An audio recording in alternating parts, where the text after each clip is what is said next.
நாங்களும் ஆட்சியில் பங்கு பெறணும்னா தான் எங்களுடைய கட்சி அதுக்காக முழுமையாக பாடுபடுமே தவிர, யாராவது ஒருத்தர் கொண்டு வந்து முதலமைச்சராக உட்கார வைக்கிறதுக்கு நாங்கள் எதுக்காக பாடுபடணும்?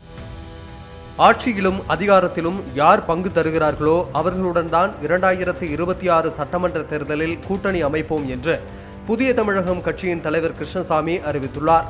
சென்னையில் செய்தியாளர்களிடம் பேசிய அவர் அதிமுக பாஜக கூட்டணி குறித்தும் கருத்து கூறினார். எப்படிங்க?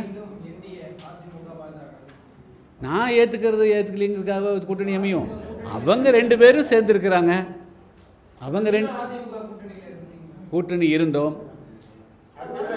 எப்படிங்க? இல்லை, எங்களை பொறுத்த மட்டிலும் நாங்கள் தெளிவாக இருக்கிறோங்க. தமிழ்நாட்டில்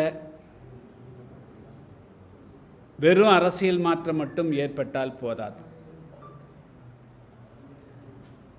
அடிப்படையில் சில மாற்றங்கள் நிகழ வேண்டும்.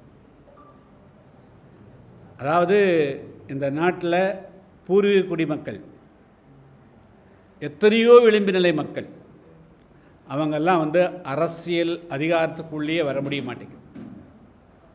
ஏன் ஆங்கில அரசை போக்கி ஆங்கிலேயரை நீக்கிட்டு நம்ம வந்தோம்? ஏன் மன்னராட்சிகளை ஒழித்து மக்களாட்சி வந்தோன்னா, எல்லோரும் ஆட்சியிலும் பங்கு அதிகாரத்திலும் பங்கு பெற வேண்டும் என்ற நோக்கத்தோடு தான் வந்தோம். நாங்கள் புதிய தமிழகம் கட்சி துவங்குகின்ற பொழுது என்றாவது எங்களுடைய கொடி சென்னை கோட்டையிலே பறக்க வேண்டும் என்ற நோக்கத்தோடு தான் நாங்கள் இந்த கட்சியை துவங்கி இருக்கிறோம். எனவே எங்கள் 2026 புதிய தமிழகம் கட்சியினுடைய முழக்கமே ஆட்சியிலும் அதிகாரத்திலும் பங்கு பெற வேண்டும் என்பதுதான் எங்களுடைய கொள்கை. எனவே ஆட்சியிலே பங்கு என்ற முழக்கத்தோடு யார் கூட்டணி அமைக்கிறார்களோ அதுதான் எங்களுடைய முதல் கூட்டணிக்கான நிபந்தனையாக இருக்க முடியும். அதுக்கு பிறகு தான் பாக்கி எல்லா விஷயமும் பேச முடியும். ஆனால் 2026 கூட்டணி மட்டுமல்ல, கூட்டணி ஆட்சியிலும் அமைய வேண்டும். ஆட்சியும் அமைய வேண்டும்.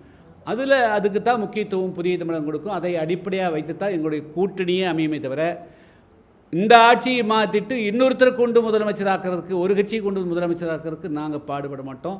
நாங்கள் அதுக்காக எங்கள் கட்சியை துவக்கலை.